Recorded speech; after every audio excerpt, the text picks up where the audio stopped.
నమస్కారం శ్రీ ఆచార్య అనంత కృష్ణ స్వామి గారు. నమస్కారం. థ్యాంక్ యూ సో మచ్ అండి. ఇవాళ మనీ మీద ప్రతి ఒక్కళ్ళకి అంటే చాలామంది పోగొట్టుకున్న వాళ్ళు చాలామంది ఉంటారు. వాళ్ళందరికీ మీ వీడియోస్ ద్వారా ఏ విధంగా సంపాదించాలి, కూల్గా ఇలా కాదు, ఒక థాట్ అంతా థర్డ్ ప్రాసెస్లో ఒక థాట్ ఉంటుంది వాళ్ళకి, అదంతా మారిపోయి ఒక కొత్త థాట్లోకి వచ్చారు. ఈవెన్ సూసైడ్ అటెంప్ట్ చేసిన వాళ్ళు కూడా వీడియోస్ చూసిన తర్వాత వాళ్ళకు ఒక మైండ్ సెట్ క్రియేట్ అయిందనమాట. 70వ మనీ మంత్రాకు వచ్చాం. ఈ మనీ మంత్రాలో తంత్ర ఏం చెప్తారు, మంత్ర ఏం చెప్తారు? ఎక్సలెంట్ అండి. ఇక్కడ ఏం జరుగుతుందంటే చాలామంది డబ్బు విషయంలో కానీ వాళ్ళు పెట్టుకున్న కండిషన్లకు కానీ వాళ్ళు నిబద్ధత అనేది లేకుండా వాళ్ళు ఫెయిల్ అవుతున్నారు. ముందుగా మీకు కావాల్సింది ఏంది? నిబద్ధత అనేది కావాలి. కంచి పరమాచార్య గారు ఉన్నారండి. వారు మంచి వయసులో ఉన్నారు. వయసులో ఉన్నప్పుడు ఏం జరిగిందంటే ఆయన చిన్న కుటీరం ఉంటుంది పక్కన, బయట మేనేజర్ కూర్చుంటారు. ఎవరైనా కలవడానికి వెళ్ళినప్పుడు ఆయన పర్మిషన్ తీసుకొని లోపల పంపిస్తాడు.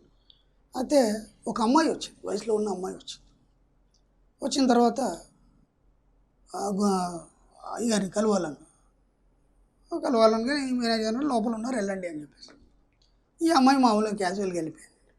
వెళ్ళిపోయి పరమాచార్య గారు చూసి ఎమ్మటే ఆశ్చర్యపోయినారు, ఎమ్మటే లేచారు. అమ్మాయి ముందు బయటికి వెళ్ళి అన్నాడు ఆయన. బయటికి వెళ్ళి ఏమో తెలియదు అమ్మాయికి ఎందుకు అలా అన్నాడు తెలియదు.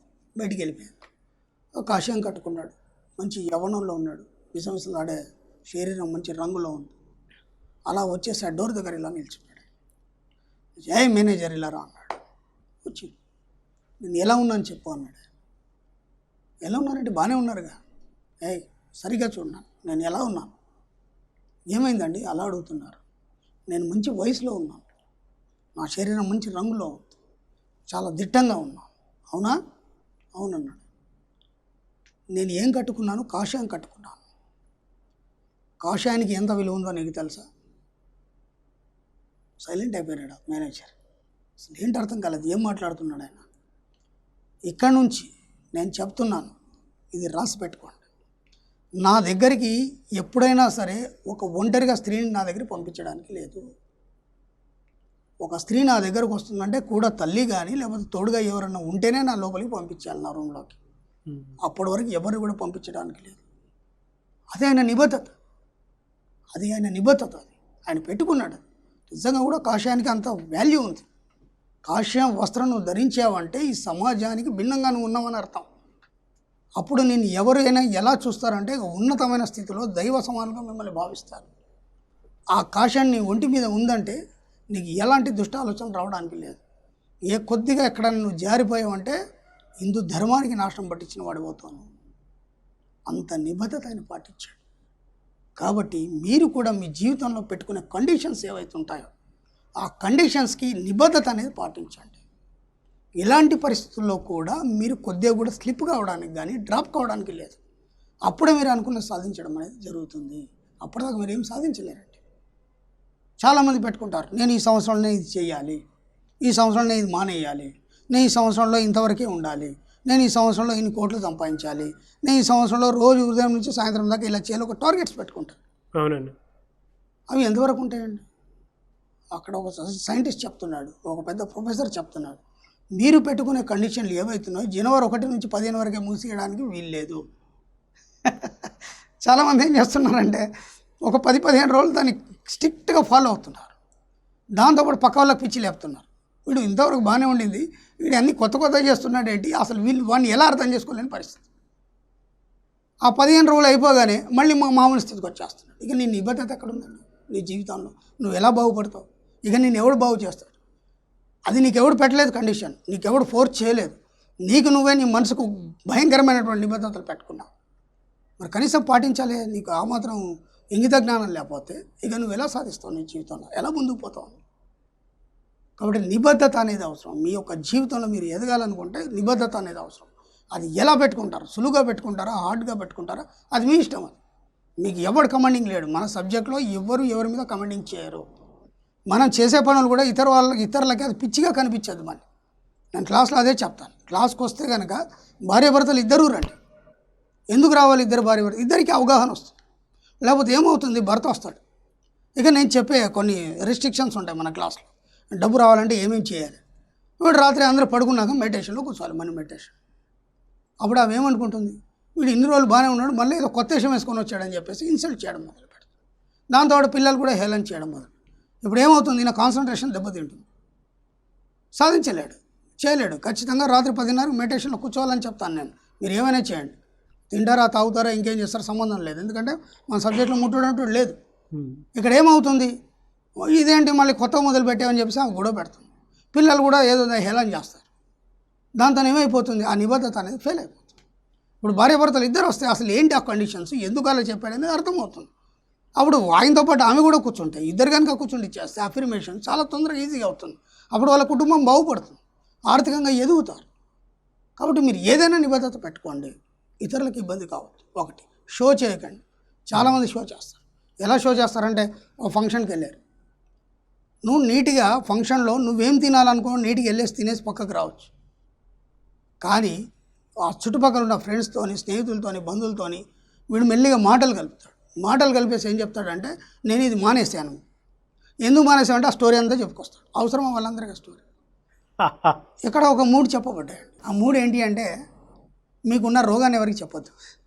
ఓకే, మీకున్న రోగాన్ని ఎవరికి చెప్పొద్దు. శాస్త్రం చెప్తుంది, నేను కాదు. మీకున్న రోగాన్ని ఎవరికి చెప్పొద్దు. అలాగే మీ దగ్గర దాచుకున్న డబ్బు ఎవరికి చెప్పొద్దు. మీకు దాచుకున్న డబ్బు ఏదైతుందో మీ దగ్గర ఎంత ఉందని ఎవరికి చెప్పొద్దు. ఇవి 2 చాలా రహస్యం. ఇక 3వది ఏదైతుందంటే, అప్పుడు కొన్ని సీక్రెట్స్ ఉంటాయి. అంటే కొన్ని విషయాల్లో కొందరు వ్యక్తులతో మీకు సంబంధాలు ఉంటాయి, అంటే వాళ్ళు సీక్రెట్ మెయింటైన్ చేస్తారు. వాటిని కూడా ఎవరికి చెప్పొద్దండి. ఈ 3 శాస్త్రాలకు విరుద్ధం అనమాట. ఇవి ఎప్పుడైతే మీరు కరెక్ట్గా మెయింటైన్ చేస్తుంటారో అప్పుడు మీ జీవితం అనేది సక్రమమైన దారిలో నడవడం జరుగుతుంది. ఈ 3 కనుక ఓపెన్ చేశారనుకోండి, అందరు మీతో ఆడుకోవడం మొదలవుతుంది. కాబట్టి ఈ 3ని దాచమని చెప్పింది శాస్త్రం. బంధువులందరికీ తెలియదు వాడికి ఏమై రోగం వచ్చింది, అందరికీ తెలియాలి. ఇప్పుడు వాది పెద్ద డిగ్రీలాగా ఫీల్ అయిపోయేవాడు, భార్య ఎక్కడ ఉంటుంది, ఆయన తినడండి అని అరుస్తుంది, అక్కడి నుంచి ఆయనకు ఫోర్స్ చేయకండి అని అరుస్తుంది. ఇప్పుడు ఇంకా ఉన్న వాళ్ళందరికీ తెలియాలి వీడు ఏమేం చేస్తున్నాడు. నువ్వు ఏం చేస్తున్నావు, నీటికి వెళ్ళినావా, ఏదో పెట్టుకున్నావా, తిన్నావా, అయిపోయింది. కాకుండా అందరికి షో చేయడం ఎందుకు? ఇలాంటి పిచ్చి పనులు చేయకండి. మీ నిబద్ధతకి మీకు మాత్రమే సంబంధం. అది సమాజం మీద రుద్దడం కానీ, బంధువుల మీద రుద్దడం కానీ, పక్క వాళ్ళకి తెలియాలి నేనేదో గొప్ప పని చేస్తున్నాను, అవన్నీ అవసరం లేదు. అలాగే మాయ రోగాలు వచ్చేసి హాస్పిటల్లో పడతారు. మాయ రోగాలు ఎలా వస్తాయని కూడా నేను గతంలో చెప్పాను. హాస్పిటల్ ఎందుకు తయారైనాయి, మనకు రోగాలు ఎందుకు వస్తాయని చెప్పేసి. అక్కడ కూడా అదే పరిస్థితి. వాడికి మాట్లాడడానికి చేత కదా పేషెంట్కి. వీడు పోయి కూర్చోగానే స్టోరీ స్టార్ట్ చేస్తాడు, ఎక్కడి నుంచి ఎక్కడ దాకా వచ్చింది. వీడు ఉన్నదన్నమాట మన పక్కవాన్ని గెలుపుతాడు.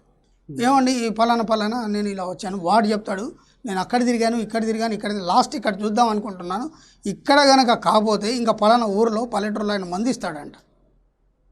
ఇప్పుడు ఏమవుతుంది, వీడికి ఇక్కడ కూడా కంప్లీట్ కాదు అది. వీడు మైండ్ ఎక్కడ పోయింది, మళ్ళీ ఆ పల్లెటూరులో ఆ మంది ఇచ్చేవాడి దగ్గరికి పోయింది. ఇక్కడ ఎలా తగ్గుతుంది అంటే మనమే ఇవన్నిటిని క్రియేట్ చేసుకుంటున్నాం. కాబట్టి మీరు నిబద్ధత కలిగి ఉండి ఇతరులకు ఇబ్బంది కాకుండా ఒక స్వచ్ఛమైన మనసుతో మీరు ఎప్పుడైతే డబ్బు సంపద మీద దృష్టి పెడతారో అప్పుడు అది ఖచ్చితంగా సాధ్యమవుతుంది. దాంట్లో ఎలాంటి సంశయం లేదు. మనం చేసేది ఏదైనా ఇతరులకు ఇబ్బంది కలిగేది, అది షో చేయొద్దు. ఏదైనా సరే, ఇదే డబ్బు సంపద కాకుండా ఇంకేదైనా సరే అలా మీరు వెళ్ళిపోండి, సమాజంలో మీరు అనుకున్నది సాధిస్తారు. సూపర్ అండి. తంత్ర ఏం చెప్పకపోతే తంత్ర చెప్పాలి, తప్పదండి. 70వ మనీ మంత్రాలు తంత్ర చెప్పకపోతే ఇంకా మహిళల కింద కామెంట్లు పెడతారు. సరే, మహిళల గురించే చెప్దాము. భార్య భర్తల మధ్య సమస్యలు, గొడవలు ఇవన్నీ ఎన్నో వస్తాయి. దానికి కూడా గతంలో మనం ఒకటి చెప్పాం. అవునండి. రెడ్ థ్రెడ్ కట్టుకోవడం వల్ల ప్రేమ అనేది మనం పెంపొందిస్తుంది.